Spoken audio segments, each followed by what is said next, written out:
میرے دل میں وسوسے آتے ہیں کہ میرا مرشد کامل نہیں ہے، ان کو چھوڑ دوں، جبکہ میں پہلے بے نمازی اور سنت کا پابند نہیں تھا، اب ان کی نظر سے سنت کا پابند ہوں، اس کا کوئی حل بتا دے۔ میرے بھائی، جب آپ کا یہ تصور ہوا کہ یہ میرا شیخ جو ہے یہ کامل نہیں ہے، تو آپ ان کی نعمتوں سے، ان کے فیضان سے محروم رہیں گے۔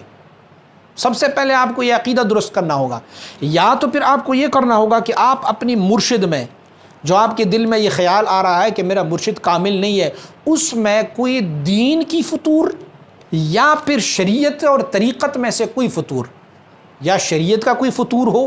یا پھر طریقت میں ان کا کوئی فطور ہو، یہ پہلے نوٹ کر لیں۔ اگر واقعی اس میں کوئی شریعت کی فطور ہو، شریعت سے ادھر ادھر ہو،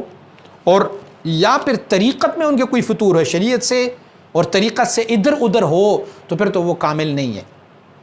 میں عرض کروں کہ ولایت کے لیے شرط رب کائنات نے کیا رکھا ہوا ہے؟ الذین آمنوا وکانوا یتقون۔ تقوی جو ہے، ایمان اور تقوی، تقوی صرف ظاہری تقوی نہیں ہے کہ داڑھی رکھی اور سر پر امامہ رکھا اور سفید لباس پہنا اور یا کوئی لباس پہنا اور یا کوئی نسبت رکھی، اس کو ظاہری تقوی نہیں، بلکہ تقوی کا ایک اور جز بھی ہے جس کو تقوی باطنی کہتے ہیں، جس کو اخلاص کہتے ہیں، وہ بھی اس میں شامل۔ اپنی شیخ جس سے آپ نے بیعت کی ہے، اپنے مرشد کو، اگر اس میں کوئی شریعت اور طریقت کی فطور نہیں ہے اور ان کا سلسلہ معن یدن بیدن رسول اللہ صلی اللہ علیہ وسلم تک پہنچا ہو، اور پھر اس میں سے اگر آپ کو فیض نہیں مل رہا، پھر بھی اس پر عقیدہ خوش عقیدہ رہنا چاہیے، اتنے تک کہ جب تک کہ بہت سارے لوگوں تک ان کا فیض نہیں پہنچا۔ اگر آپ کو نہیں پہنچ رہا ان کا فیض اور دوسرے لوگوں تک پہنچ گیا ہو، تو پھر بھی وہ کمال رکھتے ہیں، آپ کا حصہ ان کے پاس نہیں ہوگا، آپ کا نصیبہ ان کے پاس نہیں ہوگا۔ تو صرف اپنی دل کی قبلے کو درست کر لیں، دیکھیں اگر آپ کی شیخ میں کوئی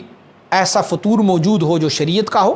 یا پھر طریقت کا ہو، تو پھر تو وہ آپ چھوڑ سکتے ہیں اس کو۔ لیکن اگر اس میں دونوں چیزیں نہ ہوں، شریعت میں بھی پابند ہو اور طریقت کے اصولوں پر بھی کاربند ہو، تو آپ پہلے اپنے دل کو ان کی حق میں صاف فرما دیجئے۔ سب سے پہلے دلیل تو یہ ہے کہ آپ پہلے نماز نہیں پڑھتے ہوتے تھے اور آپ امامہ نہیں پہنتے ہوتے تھے، آپ سنتیں چھوڑ رہے تھے۔ جب ان کی صحبت میں آئے تو اللہ کریم نے آپ کو یہ توفیق دی، آپ نمازیں بھی پڑھنے لگے ہیں اور آپ سنتوں پر بھی عمل کرنے لگے۔ تو یہ اپنے ذہن میں سوچو کہ جس کے پاس میں جا رہا ہوں اس میں کوئی کمال تو ہوگا نا، جس کی نگاہ کی وجہ سے اللہ نے مجھے شریعت پر عمل نصیب فرمائی ہے۔ اسی لیے اپنے دل کو اپنے شیخ کے بارے میں صاف رکھیے اور وہیں وابستہ رہیں۔ ہاں، میں نے بار بار عرض کر رہا ہوں، اگر شریعت اور طریقت میں کوئی فطور ہے تو پھر آپ اسے چھوڑ سکتے ہیں، محض دل کی وسوسوں کی وجہ سے آپ ان کو نہیں چھوڑ سکتے۔